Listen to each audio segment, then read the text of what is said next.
internet superstar, also known as ASET! You bet! This is ASET, or Tessa, a virtual idol on the YouTube channel Lemniscape, announced by Kotaro Uchikoshi, the director of the Zero Escape series, to promote his upcoming game AI: The Somnium Files. Now, if you're unfamiliar with Uchikoshi's previous works, you probably don't think much of this, but I'll describe his style as notorious, in the same vein as Hideo Kojima or Yoko Taro. Or you could just say he's a huge troll. Just imagine if Hideo Kojima announced a virtual idol. That's what we're dealing with. While this can be seen as a simple promotion, to me it feels like part of the experience, almost as if we're already playing the game. Considering that even a new Pokemon trailer gets wild, convoluted theories and analysed down to the most minute details, this is probably all part of Uchikoshi's master plan. I thought I'd try and cover most of the references and hints I could find in the promotional material, and maybe even throw in a few of my own far-fetched theories. Where to start? How about the title? AI: The Somnium Files. Okay, so AI has three meanings, as far as I'm aware. The obvious one being artificial intelligence. Also, the human eye, like AI, eye. Eyes seem to be a theme throughout the game. There's even a big old googly eye on the cover art. AI in Japan is a bit of a pun, as the Japanese word for love is eye as well. Somnium is the Latin word for dreams. This makes sense as in the game you play as a detective who can delve into people's subconscious and enter what they call the somnium world or dream world in the game. As for files, well, do I really have to explain that one? Now, the character ASET has a lot of references in her name. In her videos she said her name is Tessa, which is ASET backwards. Her real name is Iris Sagan. Okay, so Iris also has multiple meanings. First and foremost, the iris is the colour part of your eye, yet another eye reference. Iris is also a Greek god, the goddess of the rainbow, also known as the messenger of the gods. I think this connection can be seen most clearly in her music video, with the title Invincible Rainbow Arrow as a nod to the rainbow goddess. Iris is also known as the goddess of the sea and sky, and would you look at that, there's a lot of sea and sky in the video. She is also known to link the gods to humanity. She is the messenger of the gods after all. This lines up with her YouTube channel perfectly, being the messenger between you and me, the viewers, in the real world and the in-game fictional world. Iris may also be a reference to the Egyptian god Isis. I've seen some claim that Iris is the Greek equivalent of Isis on forums and such, but couldn't find any evidence. However, I didn't really need to find a connection because do you know what Isis's Egyptian name is? ASET. Just like our little pink-haired idol. Egyptian mythology seems to be somewhat of a theme throughout the game, but we'll elaborate on that a bit later. I also noticed ASET's biggest fan, Ota, often will call her a goddess. ASET could also be a reference to assets, a common term for video game character models and such. Couldn't really find anything significant for the name Tessa, but Sagan had me intrigued. The most obvious answer is that in Japanese, Sagan translates to left bank, and the kanji can be written as eye, a reference to the serial murders in the game, where the murderer removes the left eye of his or her victims. Or it could be a reference to the left eye of Horus, but we'll get to that later. While a bit of a stretch, I think it's also a reference to Carl Sagan, an American astronomer and astrologist. To make my point more obvious, let's listen to Tessa's theory on the secret society Niagara laws. They usually just go by knives. They're a secret society involved in governments and big businesses around the world. They control the government and army, major businesses and banks from behind the scenes for money and power. And they'll do anything to get what they want. That's who we're dealing with. One theory is Nice is being controlled by aliens. They're working together to trick the human race into believing that everyone's living in some kind of simulation or something like that. Just kidding! I'm making it all up! Now we'll get to Niagara in due time, but first Sagan. Sagan was very well known for his fascination with aliens, writing many books on the matter. He was also known for his theories on the universe and things such as the fourth dimension, and tesseracts. A small side note, ASET tweeted some lyrics from the metal band Tesseract, showing she has fantastic taste in music. Carl Sagan was also concerned for the future of humanity, believing that the Drake equation, an equation used to calculate the chances of extraterrestrial life, suggested a large number of extraterrestrial intelligent civilizations exist. In 2013, Kepler space mission data suggested that there could be as many as 40 billion habitable planets in the Milky Way alone. Sagan's reason for concern is in what's called the Fermi paradox. This is probably explained best in his own words. No one has ever called or dropped by, and yet the universe is filled with stars. Nearly all of those stars have planets, and some of those planets are surely livable. So where is everybody? It is often speculated that the reason we haven't met any aliens is that technologically advanced civilizations tend to self-destruct. Probably from something like a nuclear war or an environmental disaster. In fact, Sagan was vehemently opposed to the nuclear arms race, so much so that he was arrested twice protesting at nuclear test sites. As the fear of nuclear war slowly subsides, AI has now taken some of its limelight as the young hip doomsday scenario. What many are concerned about with artificial intelligence is the fact that technology is advancing at such a rapid pace that we wouldn't be able to predict or prepare for a super intelligent AI.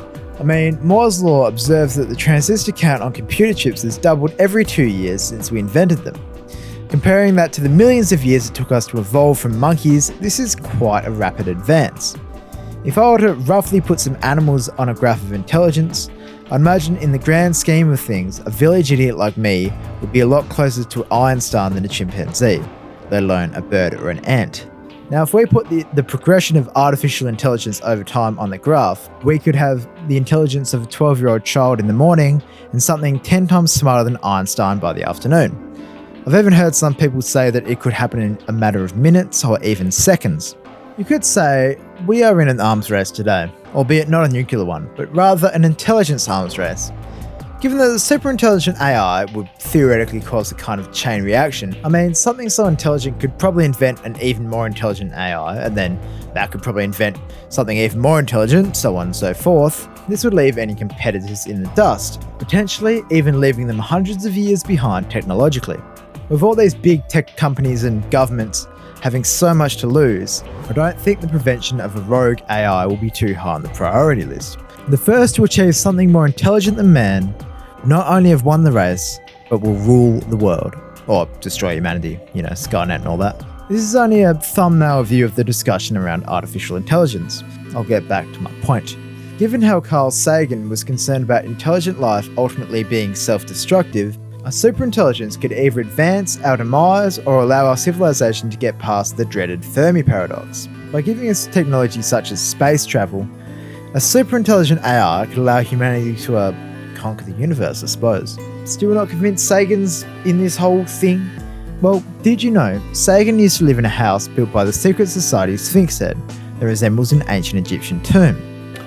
While Sphinx Head doesn't really pop up in Illuminati conspiracy theories like its cousin Skull and Bones, Uchikoshi's eyes would have lit up like rabbits in the headlights as he webbed together this crazy conspiracy of Egyptian mythology, aliens and secret societies. Sagan also acknowledged a novel by the name Somnium, written by German astronomer Johannes Kepler. Sagan has called the book the first work of science fiction, mentioning it on his highly popular show Cosmos. There is another recent popular theory that has a new answer to the Fermi paradox, the simulation theory.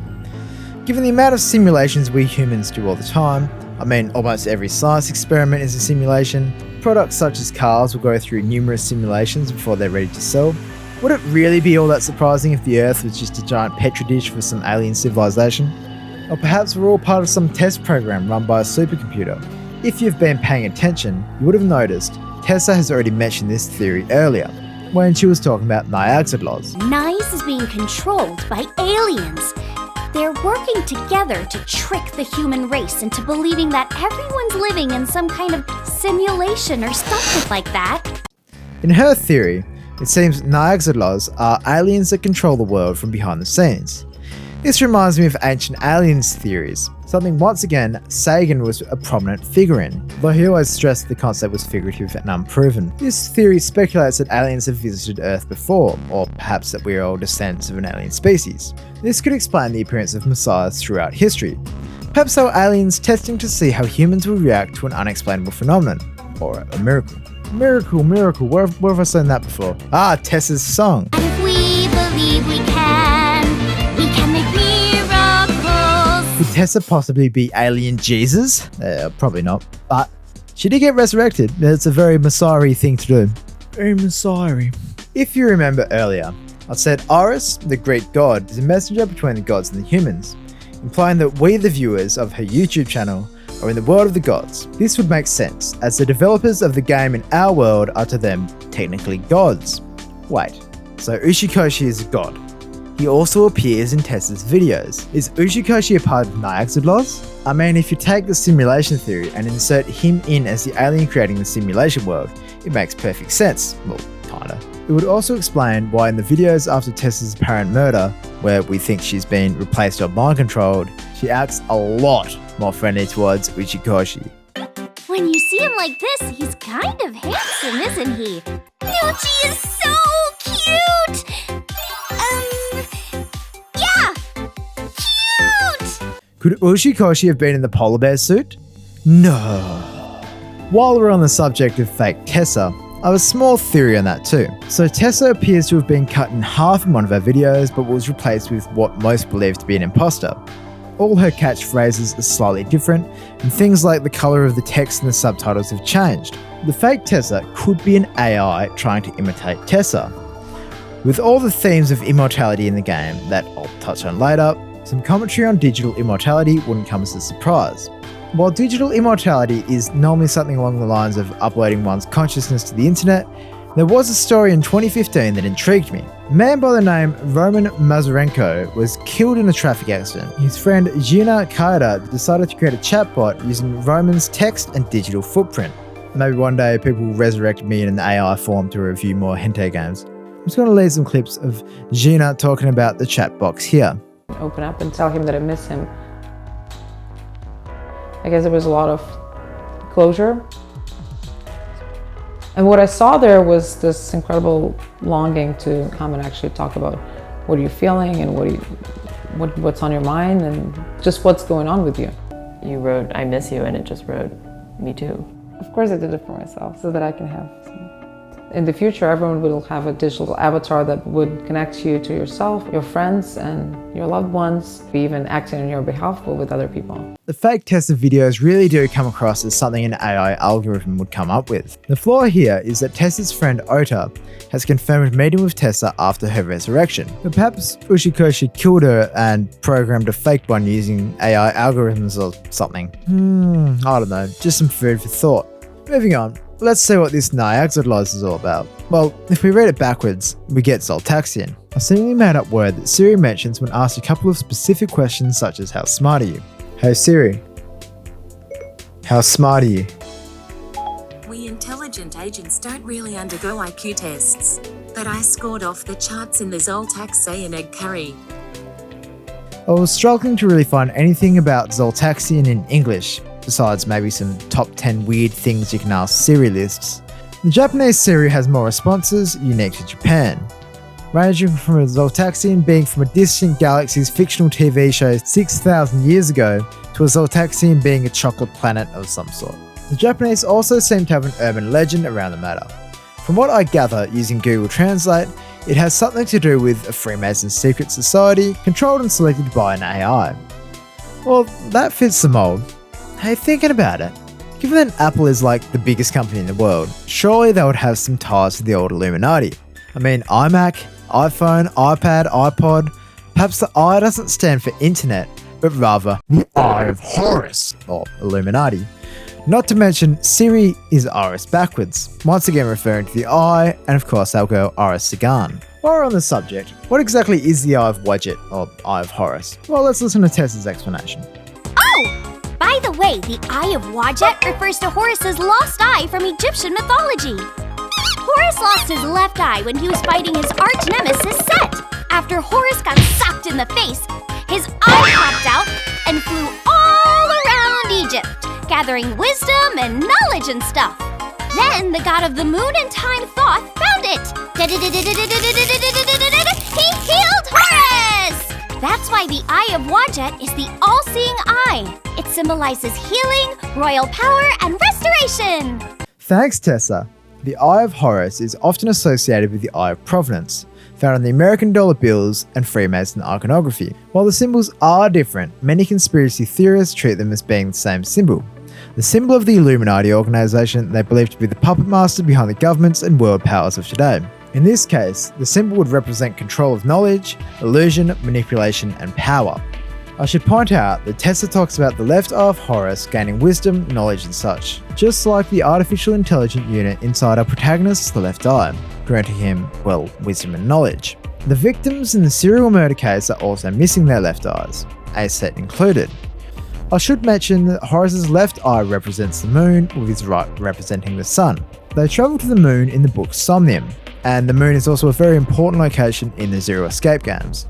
While we're talking about previous works, the Eye of Horus is also a theme in the last Zero Escape game, with the group Free the Soul's original name Free the Souls of Y being an algorithm for Left Eye of Horus. The Free the Soul logo also resembles part of a lemniscate, which happens to be the name of ASET's employer and YouTube channel. If you were wondering, lemniscate is a mathematical figure that resembles the infinity symbol, the figure of 8. Tess also talks about immortality a lot. I regard this as a reference to infinity, as an immortal has infinite life. We see this in her videos. She talks about a fruit of immortality as a drawing of an Ankan ketchup, an Egyptian symbol of immortality, and her song's title, Invincible Rainbow Arrow, has the word invincible in the title. I should also point out that the Advanced Brain Investigation Squad that the protagonist Date works for is an acronym for ABYSS. This stands for both a path to hell, probably a reference to the devil-worshipping practices of Nyxoidlos, a pretty obvious reference. I mean, watch Tessa talk about going to Abyss's headquarters. I was getting real worked up on the elevator ride down here. It felt like I was going straight to hell. But an abyss can also mean something infinite, an example being the abyss of time. But what does this all mean? I interpret it as a reference to the artificial intelligence being an immortal, with nearly infinite wisdom and knowledge. Or it could be referencing some of Uchikoshi's past works, the Infinity series of visual novels. For those unaware, Uchikoshi just formed a new game development studio called Tokyo Games. Personally, I would call the studio a kind of supergroup, with Uchikoshi, the Danganronpa series writer and composer on board, but most notably, for me at least, is the inclusion of Takumi Nakazawa, the director of the Infinity series. Now, to anyone who is a fan of the Infinity games, this is kind of a big deal. Fans have argued over who was better of the two directors for years, and to see them come together again has me pinching myself to see if I'm dreaming. When browsing the Zero Escape subreddit, reading through the discussions and theories about the Somnium files, I saw a comment mentioning that Uchikoshi was interested in doing an Avengers-style crossover. I think the source for this speculation might come from this tweet. Not the most concrete evidence, but if Uchikoshi is one thing, he's cryptic and is certainly ambitious enough to pull it off. Tokyo Games already seems to have a roadmap for 3 upcoming games and an anime, much like how Marvel would map out their movies leading to a crossover. Hell, Tessa mentioned characters from 428 Shibuya Scramble, Zero Escape and Danganronpa in her favourite mascots video. The first Tokyo Games game is seemingly being promoted as a crossover between Kodaka, the Danganronpa director, and Uchikoshi. The anime is apparently inspired by 90s action films written by Kodaka and the characters designed by Komatsuzaki, the character designer of the Danganronpa games. The third game is known as Death March Club, where a bunch of kids have to duke it out in a death game very similar to Danganronpa. Notably, this is directed by Nakazawa, with Kodaka as general manager and Uchikoshi as scenario writer. But it's the last game that really intrigues me. Apparently, Kodaka had already started the cyberpunk-inspired project at Spike Churnsoft before moving to Tokyo Games. It's described as a Spike Churnsoft cross Tokyo Games dark fantasy-esque mystery. So it seems Spike Churnsoft is all too happy to collaborate with Tokyo Games. I was a bit worried that this wouldn't be the case, seeing as the Somnium Files is a Spike Churnsoft game. I believe the remnants of the Danganronpa team will work on this collab, a team that I believe just finished releasing Zankai Zero, what I'm playing at the moment. I'll be doing a video on that soon, so subscribe if you want to see that. Let's just have another look at that Zankai Zero cover. Is that an infinity logo?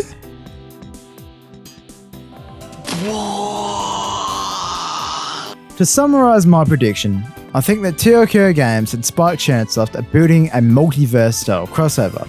I mean, don't you think it's a bit strange that these are all new IP, with no sequels planned? I mean, if game dev story told me anything, it's that sequels make money. I also speculate a possible revisit, remake or re-release of the Infinity games. I believe Majors currently own the IP, of whom Spike Churnsoft is a publisher for, at least in the West, so their relationship is pretty good. You never know, anything's possible. Let's see, what do we got left?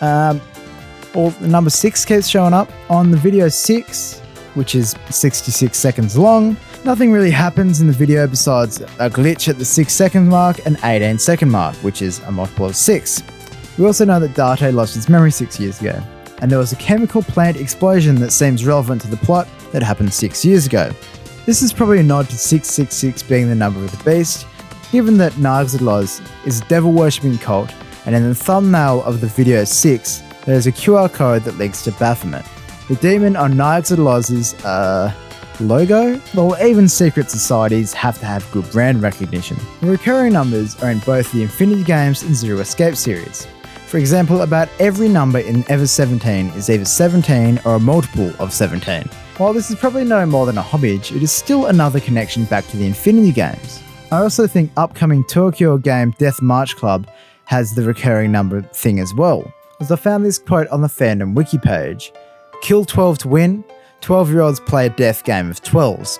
But I think that's most of it. I mean, I could go on, but most of the other clues are either small or aren't relevant to my theories.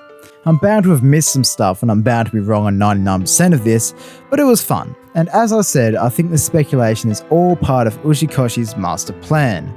What is he planning? If I missed anything, or if you want to add to some of my theories, leave a comment. And if you liked the vid, give me a thumbs up. This is a bit different to my usual shtick, but it was very fun. Should I do more speculative stuff in the future? Let me know. Personally, I think all my videos are terrible, but what would I know, I'm just some pleb.